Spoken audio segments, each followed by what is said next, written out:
there! Welcome back to my channel! Gawa ako ng fruit salad kasi may dala si nanay na fruit salad. So ngayon, kasalukuyang pinapakuluan ko yung pasta.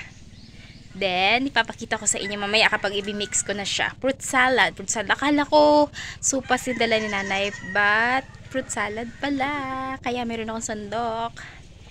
Dito ako ngayon sa future space. Dito ako lilipat.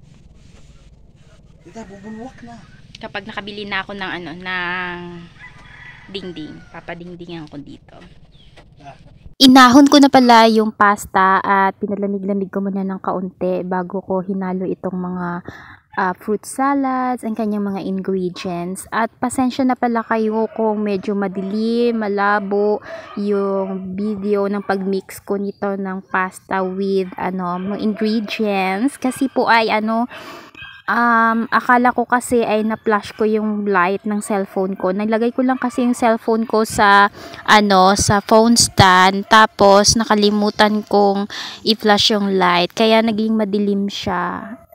Nilagyan ko na pala ng mayonnaise, then nilagay ko na rin yung fruit salad, yung papahuli ko na lang lagay yung condensed milk maya-maya. Tapos mayroon din una ko palang nilagay yung meron din pala itong depende sa inyo kung gusto nyong lagyan, pero sa akin kasi since merong available na all-purpose cream, mayonnaise, nilagay ko na lang din. Medyo alat-alat yung lasa niya, pero dahil hindi kami masyadong mahilig sa sweet or matamis, kaya nilagay ko na lang yun para mag-mix yung maalat-alat sa matamis. So, ayan, hinalo-halo ko na. At kung may naririnig pala kayong mga background sounds like busis ng aso or busis ng manok or tao, pasensya na po kasi nandito ako ngayon sa labas sa may puno ng wani. Dito po ako nag-voice record kasi masyadong mainit sa loob ng bahay namin. Kaya lumabas ako. Mayroong mga manok at aso na naghahabulan sa aking paligid.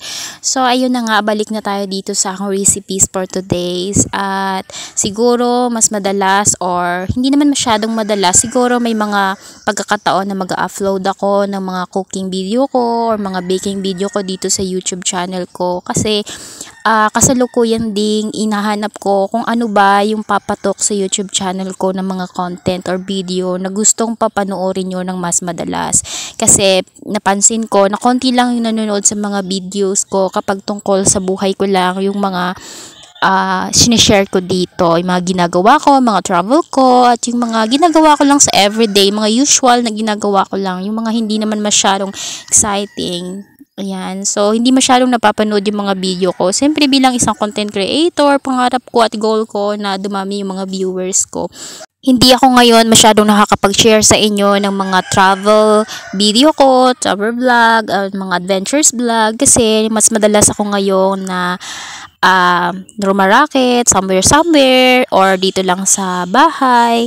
Ayan, so wala naman akong masyadong naiisip na yung ibahagi, pero mayroon ng mga pinaplano na gawin sa mga susunod na mga weeks or araw na maybe aalis ako dito sa place namin, sa bahay namin, para mag-explore sa labas. Meron akong ma-share sa inyo. But after that, babalik na naman ako ulit dito sa bahay. Sana talaga by June mapaayos ko na yung space ko dito sa bahay, nalilipatan, kadugtong lang din ng bahay namin. May space kasi sa bahay namin na wala pang dingding. So kaya yun, at nag-iipon-ipon ako ng kaunti para madagdagan yung mga kagamitan ko sa baking, makapag-start na ako ulit at mapaayos ko na yung magiging baking area ko at ma-design-designan ko na, maipakita ko na sa inyo at makapag-start na rin ako sa reels ko sa Facebook. Siya nga pala, gumawa pala ako ng Facebook page. Kung hindi pa kayo nakapalo sa Facebook page ko, please follow my Facebook page para sooner or later pag nakapag-upload ako ng mga reels doon, mapapanood nyo din. At salamat sa mga nanonood ng YouTube vlog ko sa araw-araw, sa mga nakaabang sa mga bawat upload ko. Hindi ko man kayo kilala individually kung sino-sino kayo. Basta maraming salamat sa pagsuporta nyo sa akin at sa patuloy na pagdami ng aking mga subscriber. Maraming salamat po sa inyo at sana kung sinuportahan nyo ako sa pasimula, hindi kayo sasawa na magsuporta sa akin hanggang maging successful ako dito sa YouTube. At hindi man ako mangangako, pero kung dumating ang araw siguro na maging successful ako dito sa YouTube at kumita ako, meron akong another dream pa na gusto kong gawin sa YouTube channel ko. Pero sa ngayon, wala pa naman akong napapatunayan, kaya hindi ko muna babanggitin ang tungkol sa bagay na yon. Sa ako na lang babanggitin kapag nandyan na, kapag nag-grow na yung channel ko, at kapag may mabuti ng resulta. Ayan, natapos na! Sobrang madami akong nagawa.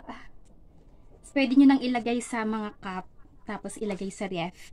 Pero kami walang ref, kaya kakainin agad.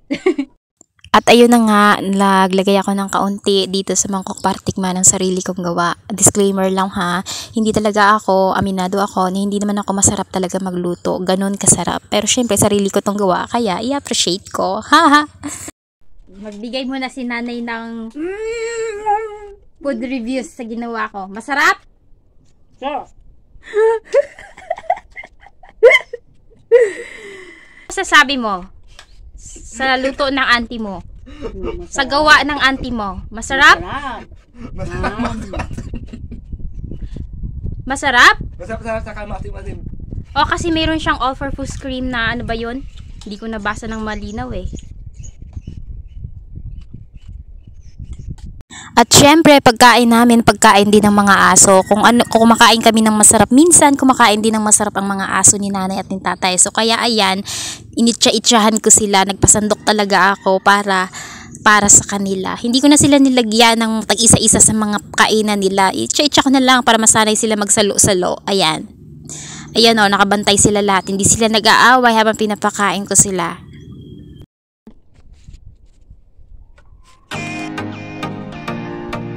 Nagkakagatan kayo eh.